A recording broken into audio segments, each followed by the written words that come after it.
This is Barbell Therapy, the podcast helping women build strength, confidence, and self-trust through fitness and real conversations. I'm your host, Coach Kate. Get comfy and let's get into it. What is up, Barbell Therapy fans, and welcome back. I'm so excited to bring this podcast back and just go over all of the things. Truth be told, I've already recorded this podcast and the audio didn't work.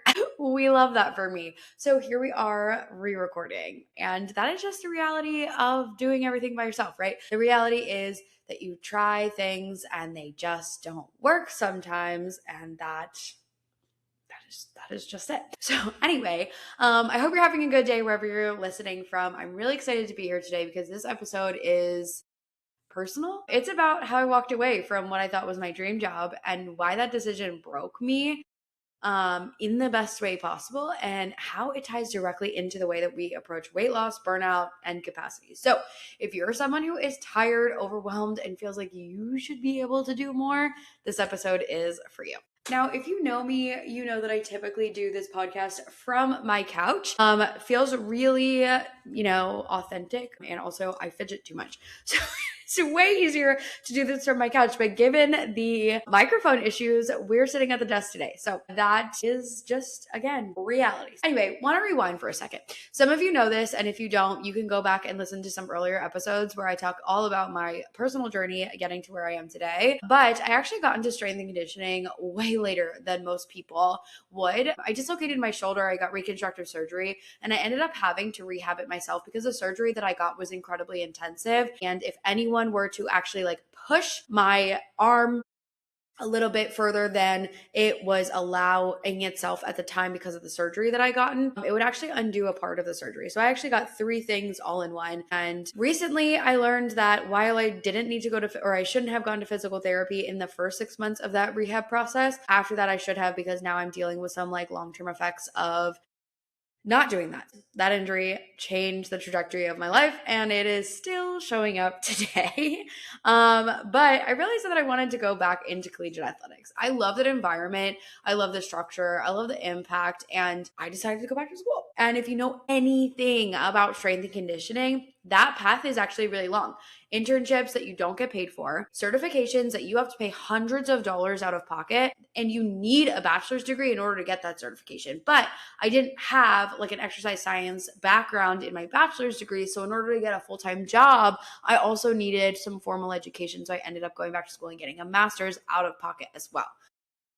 Listen, what I'm trying to say is that going back and getting this job isn't just you apply, you get a job, you're on an entry level and you work your way up. And it's also not a weekend certification, okay? The qualifications that I have, not just for that job, but also to train all of you, is very, very high. So I just want you to understand that background because it truly shows the direct impact of what it is to have left this job. So after doing all of that, I finally landed my first full-time gig and, went through all of it. And then I landed the next full-time role. And the part that people don't actually talk about enough is that I spent years working 50, 60-hour weeks, weekends, evenings, absolutely no structure in my schedule. I would show up to work ready to work at 9 a.m. and then I'd get there, and on my drive in, they would change practice, and now I have to be there till 5 p.m., right?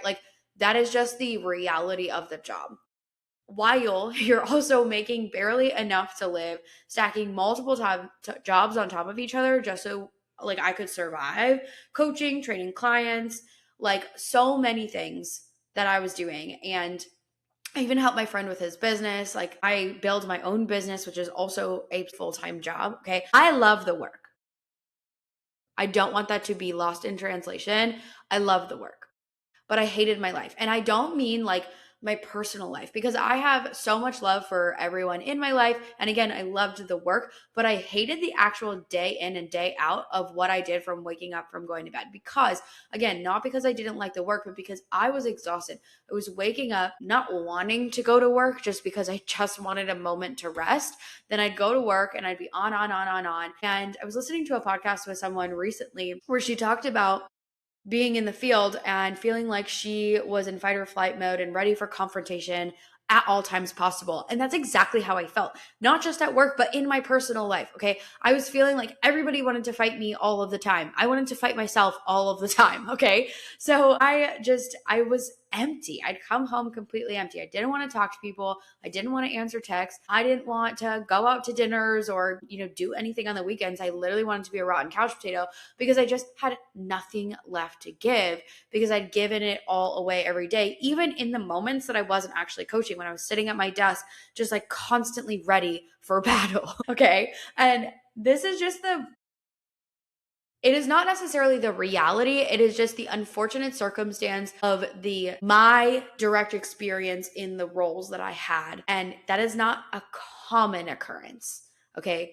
Maybe for some it is, maybe more particularly for women it is, but it is not like I don't want to sit here and bash, strength and conditioning, because that's not true for everybody. And even the situations that I went through in my career up until this point have all been like a little bit unique. And a lot of people have been like, ooh, what the heck is going on? Like, you know what I mean? It's not typical. Okay. So with all of that, there's this really challenging component to talk about without hurting people's feelings. Okay.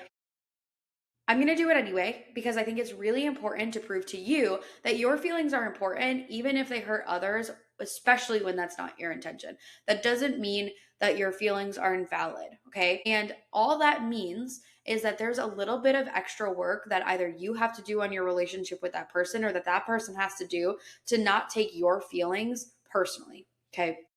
And what I mean by that is I am a strong person. I've always been a strong person. People always say, I don't know how you do it. You're so positive. You're so resilient. You can do it all. But there is a cost to being the strong one.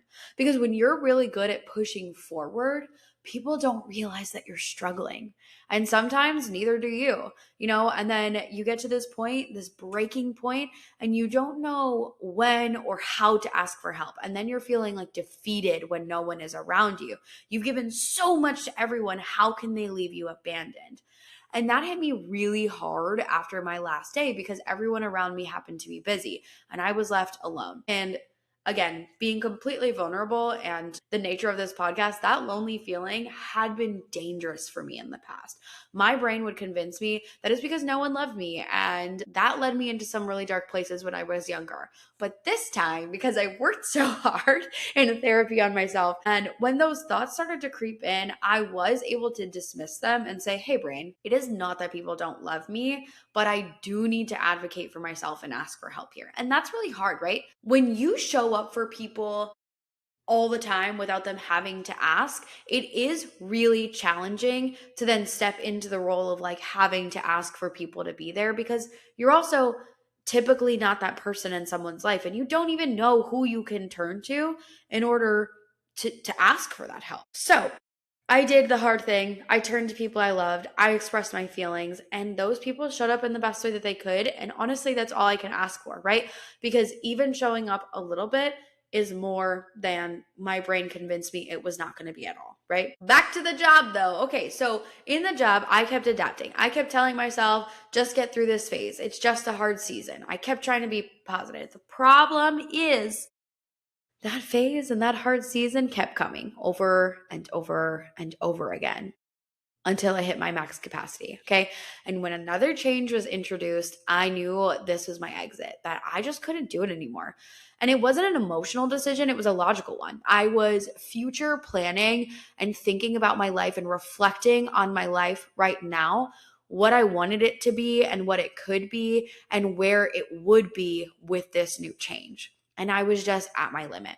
And listen, there are people that can do that job and thrive and be okay, truly. I'm just not one of them, and that doesn't make me a failure. But going back to all the things that I had to give up and do and sacrifice and whatever to get to this place, it is really hard to convince yourself that you're not a failure and that you're not in the wrong just because you're unwilling to do that anymore, okay? I was so self-aware that I understood that about myself, okay? And this is where it ties directly into weight loss. Because that's exactly what happens in weight loss. There are people that can train 5 days a week and hit 12,000 steps and track perfectly and meal prep and have all this energy left over. And then there's you. Your life is different, your stress is different, and your responsibilities are different. You might already be at capacity. So when we pile more on top of everything that you have going on, the steps, the food, the rules, the exercise, this is where the resistance starts. This is where your spiraling starts. You think that you're the problem when in all reality, it's just that you're maxed out. You think there's no possible way that you can do this, and then the anger comes. It's not possible for you. No one is listening. No one understands you. But I need to be really freaking for real with you, okay? You do not have to lose weight. You don't have to do anything. But if you want a specific outcome, there are things required to get there. There are sacrifices that have to be made. You have to change what you're currently doing to get the new outcome. And that doesn't mean from going from one extreme to the next, okay? The question isn't, what should I do? The question is, what am I willing and able to sustain? Okay. If your max capacity is 3 workouts a week for 30 minutes, 8 to 10,000 steps a day, and you need to eat 4 times a day at minimum, then your maintenance, that's your max capacity. You can't do any more. Then your maintenance has to live below that. Okay. Your maintenance has to be maybe 2 workouts a week, maybe 7 to 8,000 steps a day, not cutting your meals out too far that you can't spread it out to, 4 times a day because maybe you just have a lot going on. Weight loss should be a temporary pressure while maintenance is your lifestyle. And when you live in a constant calorie deficit, constant pressure, constant discipline, your body and your mind is going to lose trust in you. You're attaching your worth to food and movement. But you are worth so much more than that. And you are worth more than what you do for someone else too. Even as a coach, I had to face this. I hired a coach years ago. I can't even believe it's been years. But I was hitting my macros sometimes. But a lot of the time, I didn't have the capacity. And it wasn't that I was just making excuses, it was my reality. And instead of asking why, I just kept blaming myself or even telling my coach that she didn't understand me and my lifestyle. And I pointed out significant differences between her.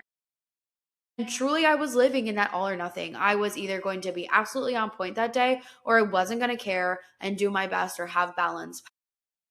I wasn't doing that either. Even before working with her, I cycled between going way too hard and burning out and doing all of the things and being in a calorie deficit and starving myself and going to the gym. And then the days that I just decided like, hey, this is balance. I'm going to eat and drink whatever I want. Or I would do nothing and justify it with the fact that I was a fit person. But in all reality, I wasn't doing anything. And I was masking feeling guilty and being burnt out and at max capacity with my lifestyle and that job that neither of these situations worked. Duh. And this is why we do the 3-phase method that we have. Like, this is why the reckoning phase is so important. It's important that we don't just say, I don't just have time. It's important that we don't just say, I don't have time, right? We have to ask, where is your time going? What are you carrying that isn't yours? What aren't you asking for? What boundaries are you missing? Because weight loss problems are really about like food and exercise and the time that it takes to like do it all, right? They're about sleep, communication, emotional labor, lack of support, and chronic burnout. And until you actually solve those things, nothing is going to stick. You are not going to lose the weight in a sustainable way and keep the weight off. And to be honest, if we look at all of these things, that's what led me to leave my job. Okay. I wanted more time, more energy, and more joy. And wanting that meant I had to choose differently. I had to do the thing that was gut wrenching. It's true in your career, it's true in your relationships, and it's true in your weight loss journey. And if nothing changes, then nothing changes. So while I don't necessarily have a new strength conditioning role lined up, I have opened up my roster to accept a lot more clients.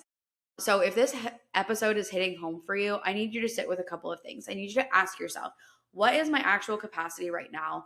What am I forcing myself to carry? And what would sustainable really look like for me? Okay. And if you need help kind of figuring those things out, please reach out to me on Instagram, send me a DM, and let's get to the bottom of this, because I am so grateful you're here. And I love the work that we're doing in this community. And as always, I will never ask you to do something that I'm not willing to do myself. Okay? Have an amazing week, and I will talk to you soon.